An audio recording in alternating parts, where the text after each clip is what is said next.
दोस्तों, स्वागत है आप सभी का आपके अपने करंट अफेयर्स की क्लास पर। मैं हूं आप सभी का राजा गुप्ता और साथियों, आज के इस सेशन में हम बहुत इंपॉर्टेंट डिस्कशन करेंगे। हम जानेंगे बजट के बारे में। दोस्तों, आज 23 जुलाई को बजट पेश किया गया हमारे फाइनेंस मिनिस्टर निर्मला सीतारमण जी के द्वारा।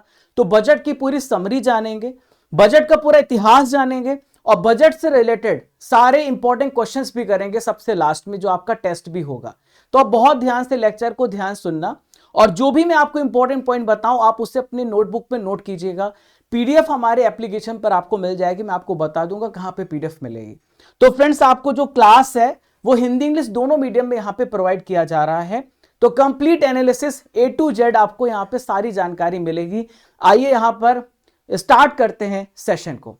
तो साथियों, यहां पर आप देख पा रहे हैं हमारे फाइनेंस मिनिस्टर निर्मला सीतारमण जी, इन्होंने इतिहास रच दिया है, इन्होंने रिकॉर्ड बना दिया है। दोस्तों, लगातार 7 बार बजट पेश किया है। तो अपने कार्यकाल का लगातार 7वां बजट पेश किया है। आपसे एग्जाम में क्वेश्चन पूछा जाएगा कि लगातार कौन यहां पर 7वीं बार बजट पेश करने वाली फाइनेंस मिनिस्टर है, तो आप बताइएगा निर्मला सीतारमण जी हैं। और इन्होंने पेपरलेस बजट पेश किया है। पेपरलेस बजट का मतलब क्या होता है? पहले जो बजट होता था एक डॉक्यूमेंट फॉर्म में होता था, वो पेपर फॉर्म में होता था, लेकिन अब जो बजट पढ़ा जाता है वो टैबलेट में पढ़ा जाता है। इसे हम पेपरलेस बजट कहते हैं। साथियों, यहां पे हम बजट के बारे में थोड़ा जानते हैं कि बजट जो है ये क्या है। ठीक है, तो देखिए, एक आर्टिकल आपको याद रखना होगा, आर्टिकल नंबर 112। तो ऐसा एकदम डायरेक्ट बजट वर्ड के बारे में हमारे संविधान में नहीं बताया गया है, लेकिन आर्टिकल नंबर 112 जो बताता है वो बताता है वार्षिक वित्तीय विवरण। इसे हम कहते हैं एनुअल फाइनेंशियल स्टेटमेंट। यानी एक साल में ये सरकार की जिम्मेदारी है, जो भी सरकार सत्ता में रहेगी वो ये बताएगी कि वो कहां पे खर्च करने वाली है, वो कहां से पैसे लाने वाली है। ये है बजट। ठीक है, तो आर्टिकल नंबर 112 आपको याद रखना है। एक साल के केंद्रीय बजट को वार्षिक वित्तीय विवरण कहा जाता है। ठीक है, तो बजट क्या है? आप भी अपने घर में देखते होंगे, आपके मम्मी पापा बजट बनाते हैं। वहां पर मम्मी पापा बैठ करके डिसाइड करते होंगे कि हम अपने बच्चे को साइकिल गिफ्ट करेंगे, हम यहाँ पर घूमने जाएंगे, हम उसको एक कपड़े दिलाएंगे, यहाँ पे हमारा खर्च होगा। फिर वो ये भी देखते हैं कि हमारा पैसा आ कहां से रहा है। उसी प्रकार से दोस्तों, देश का भी एक बजट होता है। देश की इनकम कहां से होनी है और देश का पैसा कहां पे खर्च होगा, इसकी कंप्लीट एनालिसिस होती है और कंप्लीट यहां पर आपको विवरण देखने को मिलता है और इसी को हम बजट कहते हैं। इसके साथ साथ आप एक चीज और ऐड कर दीजिए, वो है टैक्स रेट, जो टैक्स की दर है। यानी आपको पता है आपके इनकम पे टैक्स लगता है, उसी से पूरी देश चलती है। तो इनकम टैक्स क्या होगा, इनकम टैक्स स्लैब क्या होगा, ये सब कुछ आपको बजट में देखने को मिलता है। अब आइए फ्रेंड्स, यहां पर हम समझते हैं कि बजट जो वर्ड है ये कहां से ओरिजिनेट हुआ है। तो बजट वर्ड ओरिजिनेट हुआ है फ्रेंच लैंग्वेज से, फ्रेंच भाषा से। ठीक है, जिसका नाम है बुल्गा। तो दोस्तों, जो बुल्गा है इसका मतलब होता है चमड़े का थैला, यानी लेदर बैग हम इसे कहते हैं। पहले लेदर बैग में यहां पर बजट को पेश किया जाता था। ठीक है, लेदर बैग में सारे डॉक्यूमेंट्स होते हैं, आज भी लेदर बैग में ही डॉक्यूमेंट पेश किए जाते हैं। लेकिन अब जो है इसमें आपको देखने को मिलेगा कि जो आपका बजट होता है वो यहाँ पे टैबलेट के माध्यम से पढ़ा जाता है। ठीक है, पहले पेपर्स डॉक्यूमेंट्स होते थे। साथियों, यहां पर हम समझते हैं कि जो बजट है, सबसे पहला बजट किसने पेश किया था। देखिए, आपको पता है कि हमारा देश जो था यहां पे ब्रिटिश का शासन था। तो 7 अप्रैल 1860 में पहला बजट पेश किया गया था, 1860 में। मेरे पीछे आप एक व्यक्ति देख पा रहे हैं, इनका क्या नाम है? इनका नाम है जेम्स विल्सन। ये उस समय फाइनेंस मिनिस्टर थे, वित्त मंत्री थे। तो देश का सबसे पहला इन्होंने बजट पेश किया था। दोस्तों, फिर इसके बाद जो बजट थे 1924 से लेकर 1999 तक, ये किस मंथ में पेश किए जाते थे? तो फरवरी मंथ में पेश किए जाते थे। अभी यहां पर हमने सिस्टम को बदला है, फरवरी के पहले दिन हम पेश करते हैं। पहले होता क्या था, फरवरी का जो अंतिम दिन होता था और टाइम थी शाम को 5 बजे, अभी टाइमिंग 11 बजे हो गई है। तो शाम को 5 बजे बजट पेश होता था और फरवरी के लास्ट वर्किंग डेज पर। ठीक है, और यहां पर ये जो प्रथा थी बेसिल ब्लैकेट 1924 में इन्होंने शुरू किया था, 1999 तक ऐसा होता रहा। 1999 के बाद यहां पे चेंज आता है और पहली बार यशवंत सिन्हा साहब, जो हमारे भारत के उस समय फाइनेंस मिनिस्टर थे, इन्होंने बजट को 2000 में पेश करना स्टार्ट किया और टाइमिंग 5 बजे से 11 बजे कर दी। यानी 11 बजे बजट को पेश किया जाने लगा।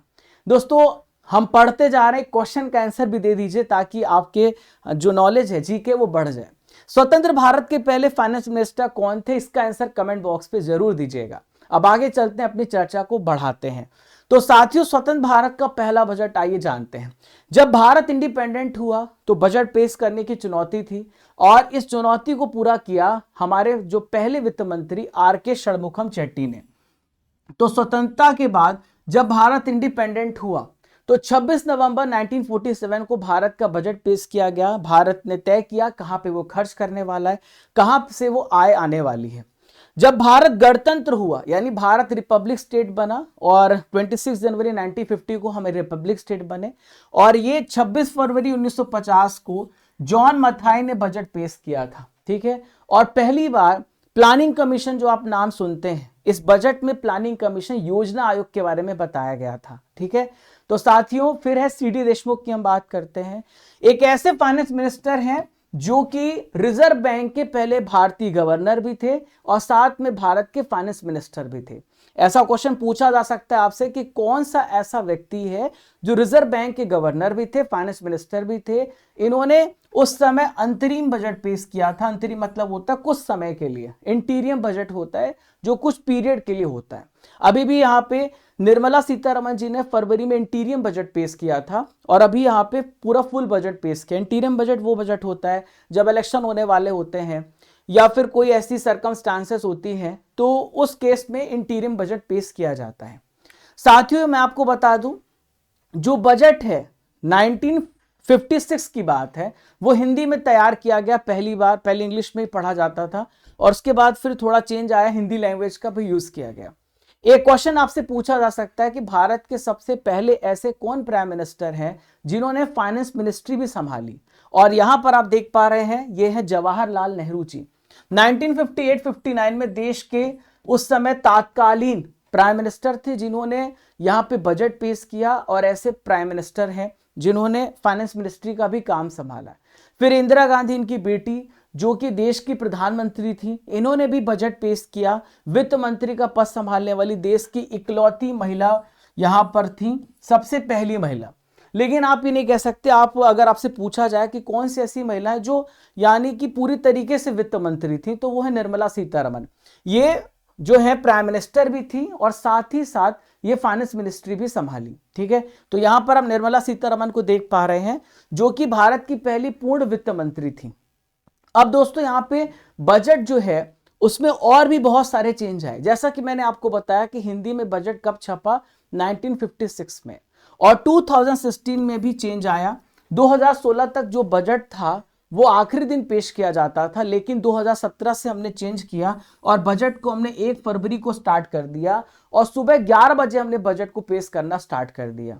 एक और हमने चेंज लाया था 2017 में, जो रेल बजट था उसे आम बजट में मर्ज किया गया। पहले 2016 तक क्या होता था, रेल बजट अलग आता था और हमारा जो रेगुलर जनरल बजट होता था वो अलग आता था, लेकिन 2017 में दोनों को मर्ज किया गया, दोनों को क्लब कर दिया गया। ठीक है, अब साथियों यहां पर अब ब्रीफ केस, थोड़ा सा यहां पर अब पूरी हिस्ट्री पढ़ रहा है तो देखिए पहले जो बजट आता था ब्रीफ केस में आता था। ठीक है, तो 2018 तक जो वित्त मंत्री थे वो बजट को, दस्तावेज को अपने ब्रीफ केस में लाते थे, लेकिन 2019 में चेंज आया और फाइनेंस मिनिस्टर ने यहां पर जो बजट था यहां पे राष्ट्रीय प्रतीक का इस्तेमाल किया गया और इस फाइल पर राष्ट्रीय प्रतीक बना था, एक बही खाता इसे कहा गया। ठीक है, पहले ब्रीफ केस में आता था लेकिन इसमें फिर भारत का जो राष्ट्रीय चिन्ह है उसका इस्तेमाल किया गया।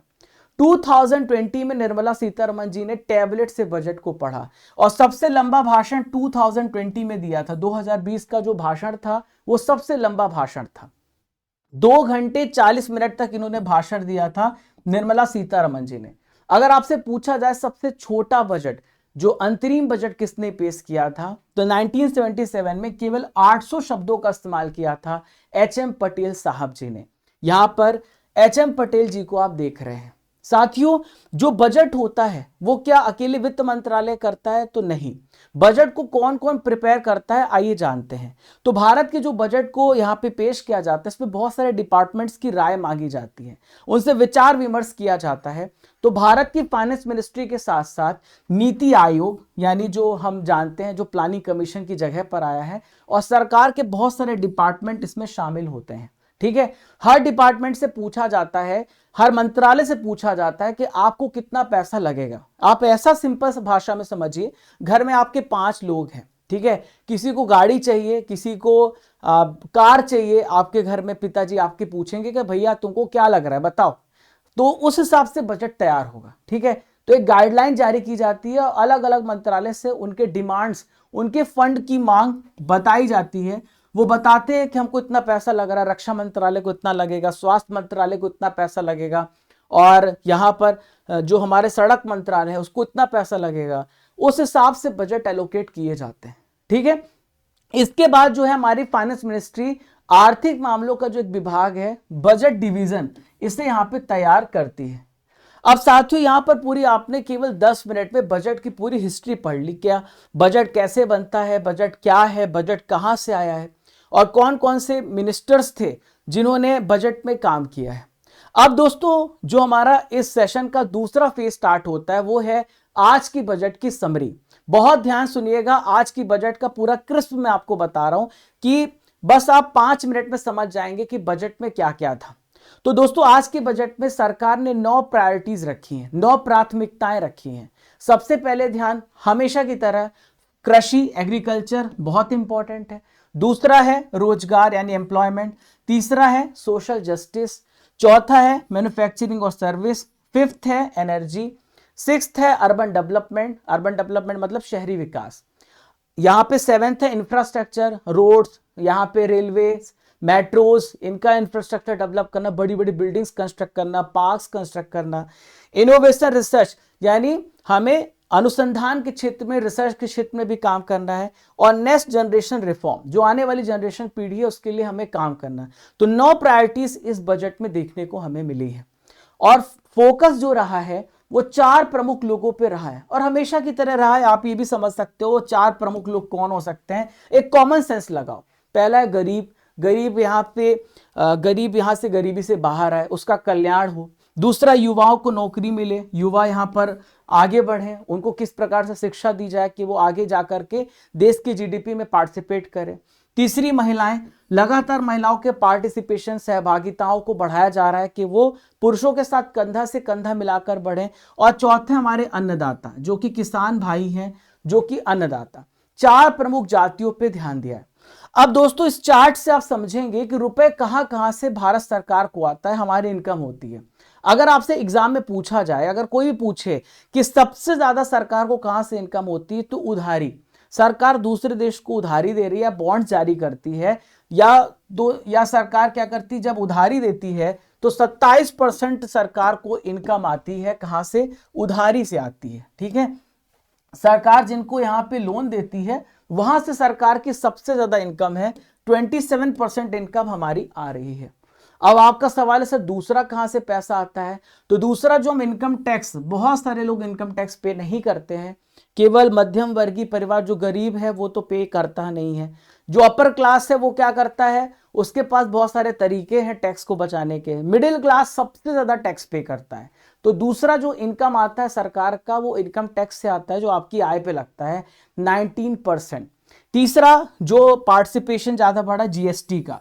जब से जीएसटी आया तो जीएसटी कलेक्शन लगातार रिकॉर्ड स्तर पे बढ़ता जा रहा है, 18%। तीसरा पैसा हमें वहां से मिल रहा है।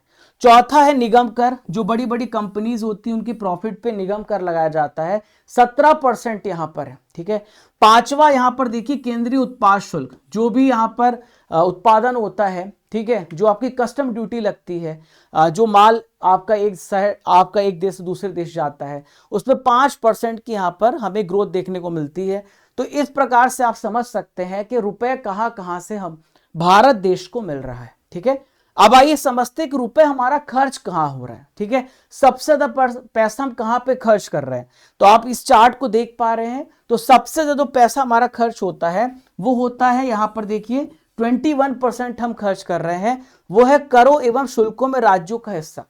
दोस्तों आपको पता है कि जब जीएसटी का कलेक्शन होता है तो यहाँ पे पैसा बहुत सारा यहाँ पे केंद्र के पास आता है, तो ये सरकार का दायित्व है राज्यों को पैसा देना, ठीक है। तो यहाँ पे 21% पैसा हमारा जा रहा है। फिर जो दूसरा सबसे ज्यादा पैसा हमारा जाता है वो है ब्याज भुगतान। हमने बहुत बड़ी बड़ी इंटरनेशनल इंस्टीट्यूशन से यहाँ पे लोन लेके रखा है, उसी से हमारी यहाँ पे डेवलपमेंट हो रही है। तो 19% पैसा हम यहाँ पर ब्याज भुगतान पे खर्च कर रहे हैं। फिर यहाँ पर आप तीसरा देखेंगे 16% बहुत सारी योजनाएं चलाई जा रही हैं, उन पे खर्च होता है, सब्सिडी पे खर्च होता है। तो ये आप पूरा चार्ट देख पा रहे हैं जहां पे हमारा पैसा खर्च हो रहा है, ठीक है। अब साथियों यहाँ पे हम समझते हैं कि कौन कौन से ऐसे मंत्रालय हैं जिनको पैसों का आवंटन किया गया है। देखिए पिछले बार भी हमने देखा था, इस बार भी हमने देखा है, लगातार रक्षा मंत्रालय जो हमारा डिफेंस है उस पर सबसे ज्यादा पैसा खर्च किया जा रहा है। यहां पर देखिए 4,000 यानी 4,54,773 करोड़ रुपए, ठीक है। एक करोड़ों में मैं बात कर रहा हूं, 4,54,000। तो आपसे एग्जाम में पूछा जा सकता है कि सबसे ज्यादा पैसा कहां पे सरकार खर्च कर रही है, तो रक्षा में खर्च कर रही है। दूसरा है रूरल डेवलपमेंट यानी ग्रामीण विकास पे हम खर्च कर रहे हैं, ये है 2,65,808। और तीसरा यहां पर हमारी कृषि है, एग्रीकल्चर है। चौथा यहां पर देखिए गृह है, जो कि हमारी पुलिसिंग है या फिर किसी प्रकार का जो हमारा पुलिसिंग व्यवस्था है, 1,59,83 करोड़ रुपए हम खर्च कर रहे हैं। फिर एजुकेशन यहाँ पे 5वें स्थान पर है, एजुकेशन पे ज्यादा खर्च होना चाहिए, हेल्थ पे ज्यादा खर्च होना चाहिए। फिर आप देखिए सूचना प्रौद्योगिकी, साइंस टेक्नोलॉजी और टेलीकम्युनिकेशन में। फिर स्वास्थ्य है जहां पर 89,287 करोड़ रुपए खर्च हो रहे हैं, ठीक है। फिर एनर्जी है, फिर समाज कल्याण है और फिर वाणिज्य उद्योग है। तो सबसे ज्यादा रक्षा, ग्रामीण विकास, इस प्रकार से आपको याद रखना है, ठीक है। ओके, अब हमें समझते हैं कि कौन कौन सी स्कीम है जहां पर सबसे ज्यादा आवंटन किया गया है, कौन सी ऐसी स्कीम है जहां पर सबसे ज्यादा पैसा खर्च किया गया है, ठीक है। आइए देखते हैं। तो मनरेगा पे सरकार ने यहाँ पे खर्च को बढ़ाया है। मनरेगा पे हमारा खर्च जो है 86,000 करोड़ रुपए है। मनरेगा आपको पता है जो कि रूरल डेवलपमेंट में काम आता है, रोजगार देते हैं। और फिर हमारा जो दूसरा खर्च हो रहा है वो अनुसंधान विकास परियोजना पे 1,200 करोड़ रुपए। फिर है न्यूक्लियर एनर्जी पर 2,228 करोड़ रुपए। फिर औषधि उद्योग के लिए यहाँ पे 2,143 करोड़ रुपए, 2,143 करोड़ रुपए यहाँ पे खर्च किए गए हैं, ठीक है। फिर सेमीकंडक्टर पे आप देख सकते हैं, सेमीकंडक्टर आपको पता है कि इलेक्ट्रॉनिक का जमाना है, हमें ज्यादा से ज्यादा इलेक्ट्रॉनिक डिवाइसेस की मैन्युफैक्चरिंग करना है, तो 6,903 करोड़। सौर ऊर्जा पे हमारा 10,000 करोड़ रुपए। यहां पर देखिए एलपीजी पे 1,500 करोड़। और यहां पर देखिए जो यहाँ पे IDEA स्कीम के अधीन क्रेडिट लाइन पर यानी जो हम उधार देते हैं वो है 3849 करोड़। ये यहाँ पे पैसे खर्च किए गए। अब यहां पर आई समझते हैं कि मैंने यहां पे पूरा एक समरी बना के रखा है कि किस प्रकार के वर्गों को साधा गया है और उनके लिए कौन कौन से यहां पे स्कीम्स लॉन्च किए गए, क्या किया गया है। तो बात यहां पे किसानों के पहले भी कर चुके हैं, तो किसानों के लिए हम यहां पर देखें तो कहां पे मेन फोकस किया गया है, तो 1.252 करोड़ यहां पर देखिए 1.52 लाख करोड़ रुपए यहां पे खर्च किए जा रहे हैं, जो मैं आपको पहले भी बता चुका हूं। तो इसमें क्या है कि 32 यहाँ पे क्रॉप्स हैं, उसकी अलग अलग किस्में हैं, ठीक है। यहाँ पर 109 किस्में लाई जाएंगी, यानी ज्यादा से ज्यादा वैरायटी क्रॉप्स की डेवलपमेंट हो, ये किसानों के लिए बजट है, ठीक है। फिर यहाँ पर देखिए सरसों, मूंगफली, सनफ्लावर और सोयाबीन जैसी फसलों पे मेन फोकस रखा गया है, ठीक है। दोस्तों 400 डिस्ट्रिक्ट पे यहाँ पे क्रॉप्स का सर्वे भी किया जाएगा। नेचुरल फार्मिंग अडॉप्ट की जाएगी, 1 करोड़ किसान इससे जुड़ेंगे। यहाँ पे किसी प्रकार का फर्टिलाइजर का इस्तेमाल नहीं किया जाएगा। फर्टिलाइजर का ज्यादा इस्तेमाल करने से जो मिट्टी की उर्वरता होती है वो खत्म हो जाती है। और साथ ही साथ आप सबको पता है कि जो हमारे शरीर के लिए भी अच्छा नहीं है, ठीक है। जो लगातार हम यूरिया जो कृत्रिम हम फर्टिलाइजर का इस्तेमाल करते हैं उससे हमारे शरीर पे इफेक्ट पड़ता है। 6 करोड़ किसानों को यहाँ पे जो है लैंड रजिस्ट्री पे लाया जाएगा, उनको उनकी जो जानकारी है लैंड रजिस्ट्री पे लाई जाएगी, पूरा डिजिटाइज किया जाएगा, ठीक है। 5 राज्यों में नए किसान क्रेडिट कार्ड जारी किए जाएंगे। ऐसे 63,000 गांव हैं जहां पे PM जनजाति उन्नत ग्राम अभियान स्टार्ट किया जाएगा। तो ये किसानों के लिए बजट जो रहा है वो यहाँ पे हमने डिस्कस किया। अब दोस्तों हम बात करते हैं स्टूडेंट के लिए क्या बेनिफिट है। तो स्टूडेंट के लिए यहाँ पर 1 करोड़ ऐसे यूथ हैं, उनको नेक्स्ट 5 इयर्स में टॉप 500 कंपनीज में इंटर्नशिप का मौका मिलेगा। तो 5 साल में 4 करोड़ 10 लाख युवाओं को इसका फायदा होने वाला है और इस पे 2 लाख करोड़ रुपए खर्च किए जाएंगे। एम्प्लॉयमेंट जनरेशन पे फोकस करने का काम किया जा रहा है। वहां पे इंटर्नशिप, उनको यहाँ पे ट्रेनिंग दी जाएगी ताकि बड़ी बड़ी कंपनीज में स्टूडेंट यहाँ पे जॉब कर सके। ठीक है, इसके अलावा दोस्तों छात्रों को एडमिशन लोन भी मिलेगा। लोन का 3% पैसा सरकार खुद पे करने वाली है। तो स्टूडेंट्स ये आपके लिए फायदेमंद है। जो हमारे छोटे भाई बहन लेक्चर सुन रहे होंगे तो आप समझ पा रहे हैं कि स्टूडेंट्स के लिए भी थोड़ा फोकस किया गया है। अब बात करेंगे दोस्तों तीसरा सेक्टर जो है रियल एस्टेट। ठीक है, तो रियल एस्टेट में यहां पर हम देखते हैं खासकर बिहार और आंध्र प्रदेश राज्य। आप सभी को पता है कि अभी गठबंधन की सरकार चल रही है और गठबंधन सरकार चलाना है तो तेलुगु देशम पार्टी जो कि आंध्र प्रदेश की पार्टी है और जेडीयू जनता दल यूनाइटेड जो कि बिहार की पार्टी है, दोनों को साध के चलना पड़ेगा। यहां पे बिहार के द्वारा बहुत स्पेशल पैकेज मांगा गया था कि बिहार को स्पेशल स्टेटस दिया जाए ताकि और फंडिंग हो और यहां पे बिहार का डेवलपमेंट हो। तो बिहार पे ध्यान दिया गया है। 41,000 करोड़ का पैकेज बिहार को मिला है। विशेष बात आपको याद रखनी है। ठीक है, बिहार में बहुत सारी जो सड़क संपर्क परियोजनाएं हैं उसके लिए यहाँ पे बहुत सारे कॉरिडोर्स डेवलप किए जा रहे हैं। टूरिज्म में डेवलपमेंट के लिए बहुत सारे यहाँ पे रोड्स कंस्ट्रक्शन के लिए पैसा अलॉट किया गया। ऐसे आंध्र प्रदेश को यहाँ पे 15,000 करोड़। आपको बता दूं कि आंध्र प्रदेश में तेलुगु देशम पार्टी है, आपको पता है, मैंने बताया था चंद्रबाबू नायडू जी की पार्टी है। उनको भी यहां पर संभाल के चलना है, नहीं तो सरकार तो गिर जाएगी। तो विशेष पैकेज दिया 15,000 करोड़ का और यहां पे पोलावरम सिंचाई परियोजना को पूरा किया जाएगा आंध्र प्रदेश में। ठीक है, अब बात करते दोस्तों यहां पे 12 ऐसे औद्योगिक पार्क डेवलप किए जा रहे हैं। यहां पर 12 इंडस्ट्रियल पार्क्स सैंक्शन किए गए national industrial corridor development programme में। और यहां पे 100 यहां पर देखिए हाट और स्ट्रीट फूड हब बनेंगे। ठीक है, 100 शहरों में जहां पे जो स्ट्रीट फूड है, आपको पता है स्ट्रीट फूड का काफी चलन चल गया, एक ही जगह पे बहुत सारे फूड हब्स बनते हैं। तो यहाँ पे 100 जगहों पर स्ट्रीट फूड हब बनाए जाएंगे। ठीक है, इसके अलावा पूर्वोत्तर क्षेत्र में बैंकिंग सुविधा को बढ़ाने के लिए इंडिया पोस्ट पेमेंट बैंक की स्थापना की जाएगी। उसकी 100 से ज्यादा ब्रांचेस जो पूर्वोत्तर क्षेत्र है यानी मेघालय, असम, उस रीजन के डेवलपमेंट के लिए अरुणाचल प्रदेश, वहां पे 100 से ज्यादा इंडियन पोस्ट पेमेंट बैंक की स्थापना की जाएगी। अब साथियों हम बात करते हैं व्यापारियों के लिए क्या फायदा हुआ है। तो दोस्तों मुद्रा लोन जो है, जिसमें पहले आपको 10 लाख रुपीस मिलता था, अब आपको इसमें 20 लाख रुपीस मिलेगा। मुद्रा लोन यहां पे बढ़ाया गया है। दोस्तों सिडबी जो है ये स्मॉल जो इंडस्ट्रियल डेवलपमेंट बैंक कहलाती है, ये छोटे उद्योगों की फंडिंग करती है, छोटे उद्योग को बढ़ाने के लिए काम करती है। तो उसकी नई ब्रांचें खोली जाएंगी और 4 ब्रांच इसी साल खुलने वाली है। ठीक है, अब दोस्तों व्यापारियों के लिए क्या और फायदा है ये भी समझते हैं। तो 20 तरह के जो खनिज हैं, ठीक है, इसके साथ साथ जो सोना चांदी है वो सस्ते हो गए हैं, उनकी कस्टम ड्यूटी घटाई गई है। तो यहाँ पे सोना चांदी सस्ते हो जाएंगे। जो अब मोबाइल फोन का चार्जर इस्तेमाल करते हैं, मोबाइल फोन सस्ते हो जाएंगे। उस पर ड्यूटी 15%, ड्यूटी जो है 15% कर दी गई है। और इस वजह से मोबाइल फोन और जो चार्जर है, मोबाइल फोन के एसेसरीज, यहाँ पे उसके प्राइस कम हो जाएंगे। ठीक है, एक्सपोर्ट के लिए बनने वाले जो लेदर गुड्स है उन पे जीएसटी से छूट है। जो आप लेदर सप्लाई करते हैं दूसरे देशों पे, दूसरी जगहों पर, तो यहाँ पे जीएसटी पे आपको छूट मिल रही है। ठीक है, सोना चांदी के गहनों पर जो कस्टम ड्यूटी घटाकर 6% कर दी गई है। प्लेटिनम पे 6.4% फीसदी सीमा शुल्क घटाया जाएगा। ठीक है, ये यहां पर देखा है। अब दोस्तों बात करते हैं नौकरी जो कर रहे हैं उनको क्या फायदा मिल रहा है। जो नौकरी पेशा है तो उनको क्या यहाँ पे फायदा मिलने वाला है, आइए जानते हैं।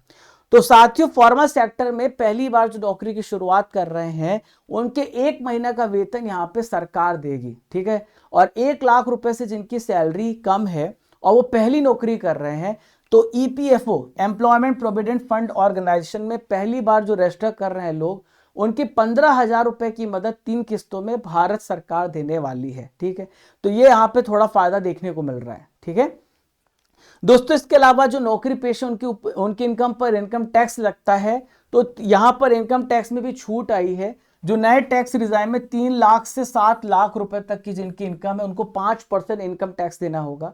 जिनकी 7 से 10 लाख है 10%। जिनकी 10 से 12 लाख है 15%, और 12 से 15 लाख 20%, और 15 लाख से अगर आपकी ज्यादा इनकम है तो 30% आपके ऊपर टैक्स लगेगा। ठीक है, ये यहाँ पे व्यवस्था की गई है। महिलाओं और लड़कियों के लिए 3 लाख करोड़ रुपए का यहाँ पे प्रावधान है। यहाँ पे विशेष रूप से महिलाओं और बुजुर्गों के लिए भी खर्च किया जा रहा है 3 लाख करोड़ रुपीस का। अब साथियों, जो सबसे इंपॉर्टेंट डेटा है वो मैं आपको बताने जा रहा हूं, उसको बहुत ध्यान से सुनिएगा।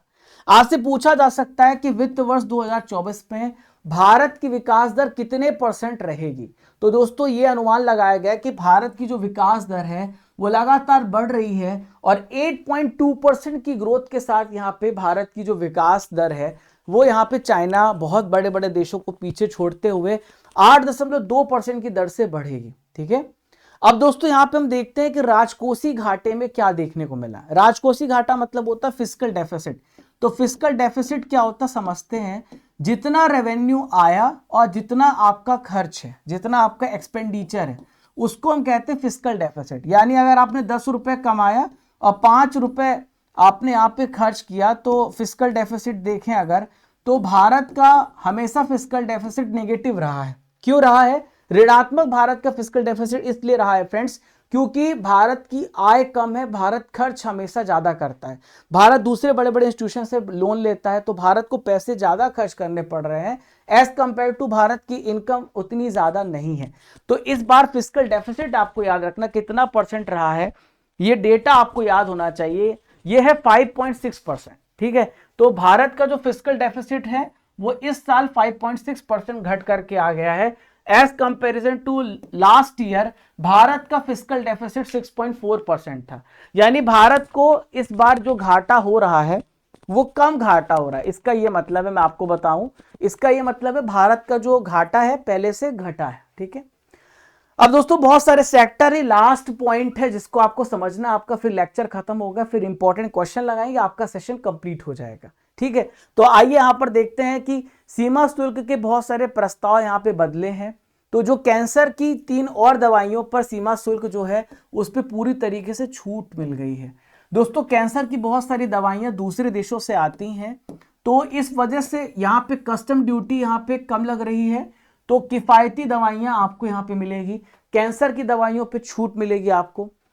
Mobile phone, mobile PCB, charger, इन पे कस्टम ड्यूटी 15% कर दी गई है, तो मोबाइल उद्योग को लाभ मिलेगा। ठीक है, सोने चांदी पे हमने पहले से बात कर ली थी, तो सारी बातें हमने यहाँ पे आपको पूरी हाइलाइट्स पहले से बता दी जो इसमें मेंशन की गई है, पहले से मैंने आपको पूरा बताया। अब साथ ही इस क्लास की जो पीडीएफ है वो आपको हमारे स्टडी कर एप्लीकेशन पर मिल जाएगी। आपको स्टडी कर एप्लीकेशन डाउनलोड करना है गूगल प्ले स्टोर से। डाउनलोड करने के बाद आप यहां पे जाएंगे ई बुक सेक्शन में, जहां पर आपको इस क्लास की पीडीएफ मिलेगी। ई बुक सेक्शन में जब आप जाएंगे तो यहाँ पे टॉपिक वाइज करंट अफेयर लिखा है, यहां पर आपको पीडीएफ मिल जाएगी। अगर आप यहां पर मंथली करंट अफेयर्स की ई बुक डाउनलोड करना चाहते तो हिंदी मीडियम में डाउनलोड कर सकते हैं, इंग्लिश मीडियम में मिलेगी आपको।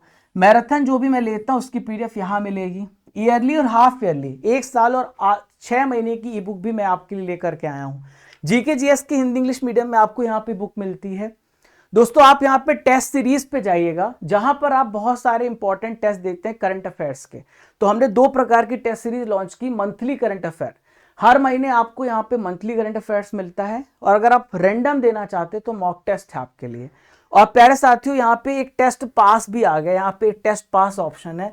भारत के 700 से 800 एग्जाम वो आपको टेस्ट पास पे देखने को मिले। जिस भी एग्जाम की तैयारी करना है 700 से 800 एग्जाम के टेस्ट आपको यहाँ पे देखने को मिलेंगे। ठीक है दोस्तों, जून मंथ की ई बुक है, ये ईयरली ई बुक है। Raja Gupta current affair telegram channel को ज्वाइन कर लीजिएगा ताकि आपको रेगुलर अपडेट्स मिलते रहें।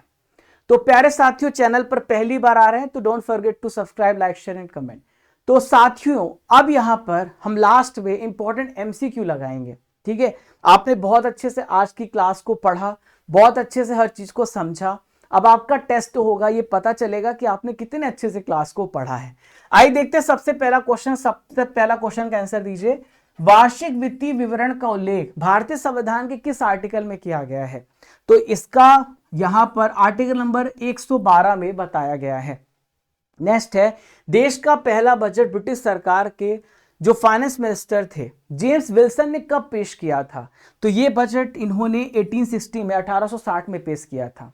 वित्त मंत्री निर्मला सीतारमण ने जुलाई में अभी आज बजट पेश किया है, तो कौन सा बजट पेश किया है ये पूछा जा रहा है।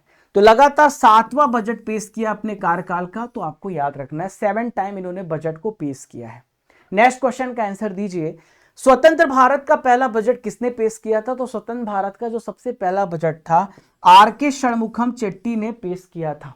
ठीक है, वित्त मंत्री निर्मला सीतारमण जी ने अब तक का सबसे लंबा बजट भाषण किस वर्ष दिया था? तो सबसे लंबा बजट भाषण 2020 में 2 घंटे 40 मिनट का इन्होंने दिया था। नेक्स्ट है, बजट 2024 में किन मुख्य जातियों पर यहां पर ध्यान दिया गया है? तो यहां पर अन्नदाता, गरीब, महिलाएं, युवा, इन सभी पर, उपरोक्त सभी पर ध्यान दिया गया है। बजट 2024 में सरकार ने कितनी प्राथमिकताएं बताई हैं? तो मैंने आपको पढ़ाया था, तो टोटल यहां पे 9 प्राथमिकताएं हैं, 9 प्रायोरिटीज हैं। ठीक है, बजट 2024 का मुख्य विषय क्या है? ठीक है, मेन थीम क्या है बजट का? तो मेन थीम है बजट का फ्रेंड्स, वो है रोजगार, कौशल प्रशिक्षण, एमएसएमई और मिडिल क्लास। सरकार के द्वारा रक्षा पर कितना % खर्च किया जा रहा है? तो आपको पढ़ाया है मैंने, तो सरकार के द्वारा रक्षा क्षेत्र पर 8% की दर से खर्च किया जा रहा है। ठीक है, सरकार ने रक्षा क्षेत्र के लिए कितने बजट का प्रावधान किया है? ये रक्षा क्षेत्र में कितना खर्च कर रहे हैं? तो यह है 4,54,773 करोड़ रुपीस। सरकार ने शिक्षा क्षेत्र के लिए कितने बजट का प्रावधान रखा है? तो शिक्षा क्षेत्र में 1,25,638 करोड़ रुपए हम खर्च कर रहे हैं। बजट 2024 में किसानों, कृषि क्षेत्र के लिए कितने बजट का प्रावधान किया गया है? तो कृषि क्षेत्र में कितना खर्च कर रहे हैं आपको मैंने पढ़ाया है, तो इसमें हम कर रहे हैं 1.52 लाख करोड़ रुपीस। वित्त वर्ष में भारत की जो विकास दर है, भारत की जो ग्रोथ रेट है, वो कितनी रहेगी? तो फ्रेंड्स 8.2% की दर से भारत यहां पे विकास करेगा, ये है, आपको याद रखना है। वित्त वर्ष 2024 में भारत का फिस्कल डेफिसिट, राजकोषीय घाटा कितना रहा? तो राजकोषीय घाटा भारत का 5.6% रहा, पहले के कंपैरिजन ये घटा है। महिलाओं और लड़कियों के लिए कितने बजट का प्रावधान किया गया है? तो महिलाओं और लड़कियों के वेलफेयर के लिए यहां पर 3 लाख करोड़ रुपए के बजट का प्रावधान किया गया है। नए टैक्स रिजाइम में 3 से जो 7 लाख रुपए तक पैसा कमा रहे हैं, उन पे कितना इनकम टैक्स लगेगा? तो इन पे इनकम टैक्स 5% का लगेगा। नए टैक्स रिजाइम में 7 से 10 लाख रुपए तक की आय पर कितने % इनकम टैक्स लगेगा? तो फ्रेंड्स 10% यहां पे इनकम टैक्स लगेगा। नेक्स्ट है, फोन और चार्जर पर ड्यूटी घटाकर कितने % कर दी गई है? तो फोन और चार्जर पर ड्यूटी घटाकर 15% यहां पे कर दी गई है। राष्ट्रीय औद्योगिक गलियारा विकास कार्यक्रम के तहत कितने औद्योगिक पार्क स्वीकृत किए गए हैं? तो फ्रेंड्स यहां पे 12 इंडस्ट्रियल पार्क स्वीकृत किए गए। बिहार, झारखंड, बंगाल, उड़ीसा, आंध्र के विकास के लिए कौन सी स्कीम अभी स्टार्ट की गई है? तो दोस्तों इस स्कीम का नाम है पूर्वोदय स्कीम। ठीक है, बजट 2024 में बिहार को कितना पैकेज मिला? वेरी वेरी इंपॉर्टेंट क्वेश्चन, याद रखना है। तो बिहार को 41,000 करोड़ रुपए पैकेज यहां पर मिला है। बजट 2024 में आंध्र प्रदेश को कितना यहां पर पैकेज मिला है? तो आंध्र प्रदेश को यहां पर 15,000 करोड़ रुपए का पैकेज दिया गया। कितने शहरों में तैयार प्लग एंड प्ले औद्योगिक पार्क बनाए जाएंगे? तो प्लग एंड प्ले यहां पर कितने शहरों पे बनाए जा रहे हैं? तो 100 शहरों पे बनाए जाएंगे। किस राज्य में 21,400 करोड़ रुपए की लागत की पीर पैंती में 2400 मेगावाट का नया बिजली प्लांट स्थापित किया जाएगा? तो बिहार राज्य में स्थापना की जा रही है। ठीक है, आज का आखिरी क्वेश्चन है, नए टैक्स रिजाइम में 10 से 12 लाख रुपए की जिनकी इनकम है, उन पर कितना इनकम टैक्स लगेगा? तो इन पर 15% का इनकम टैक्स लगेगा। ठीक है, तो साथियों 25 इंपॉर्टेंट क्वेश्चन भी हमने कवर कर लिए, पूरा हमने बजट के बारे में पढ़ लिया। क्वेश्चन का आंसर दीजिएगा, बजट शब्द का उल्लेख भारत के संविधान के किस आर्टिकल में किया गया है? आपको मुझे कमेंट बॉक्स पे इसका आंसर देना है। आशा करता हूं कि आज का सेशन आपको बहुत ही शानदार लगा होगा, बहुत कुछ आपने समझा होगा, बहुत कुछ आपने जाना होगा।